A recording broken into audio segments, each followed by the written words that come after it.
are we passionate enough to actually critique what it is we're offering and confidently say, is this right? Based on what I know, based on how I feel, is this the right thing to do? Because when you have that heart piece involved and you are so laser focused on trying to make sure that that passion comes into fruition, that is what's going to help you take that one step forward. Do you know what?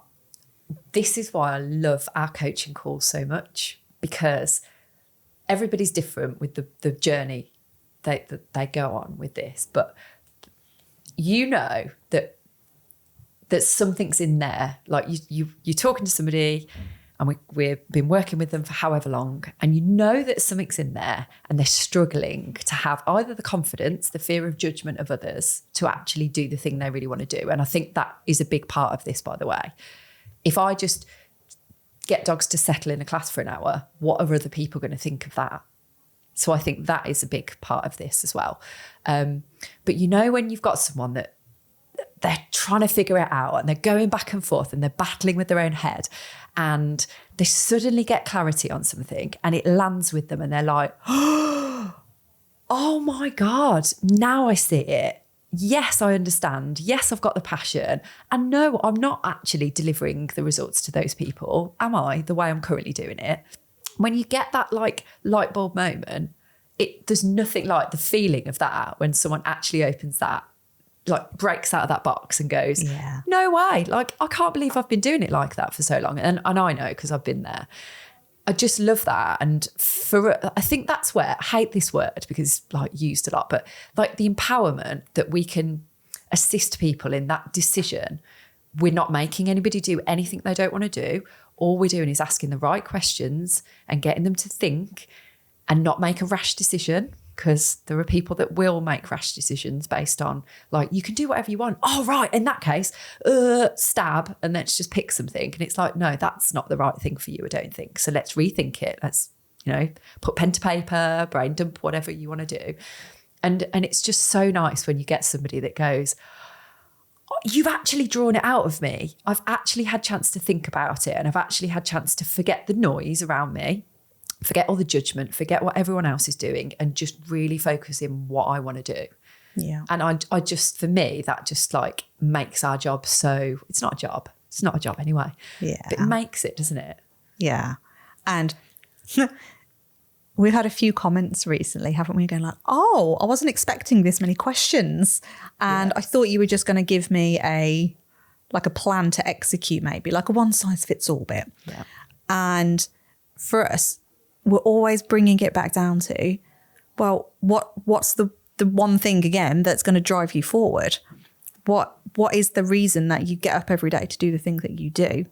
Because arguably you've got all the surface level answers of, we need to pay the bills, and that surface level answer again of, well, I do enjoy working with dogs, but again, like what's specifically about it? Like, if you really had to get into the nitty gritty of it, like what about it? Like, I know for me, it was the fact that I could geek out so much on the psychology aspect of it and the behavior. I was like, oh, that's really interesting. Why have you chosen to do that?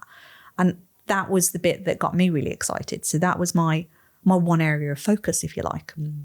But once you know what that is, you can then take that next laser focus in the business and go, right, okay, if that's my passion piece, if that's what I'm all about, then how am I going to implement that? So is the next logical step for you creating that program and figuring out what that service is? Is the next logical step thinking, actually, I do really need to, I was going to say revisit, possibly even visit for the first time ever, thinking about what does your business stand for? Like, if you was to bring in a hire and you were going to get some staff in, how are you going to explain to them what your business stands for?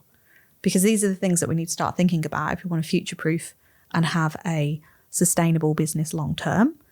And again, it doesn't need to be super scaled in terms of pushing six figures if that's not what you want. If you want to create a stable job, a stable life where it's, I don't know, whatever figure works for you. If it's 12K, 15K, 20K, 50K, whatever the number is, it doesn't matter. But you have to decide, what is going to work for you with what service offering, because it doesn't mean you have to do everything. It doesn't mean you copy everybody else. It's you pick one thing that's going to work really well for you based on that passion piece. And then the next logical step, do you know what I mean? Like you creating that plan, pulling that example back to the sat nav, you are not going to be told to go so many different ways all at the same time, because it's not possible. You have to do one thing at a time and get it working really, really well. I think the thing we hear a lot of, I was going to say kickback, but it's not really kickback, but you can see that there's a block there for a good majority of people, that when we're almost saying to streamline your services, it's like, oh, what? I have to get rid of things? Well, again, you don't have to, but how are you going to be able to do all of this justice?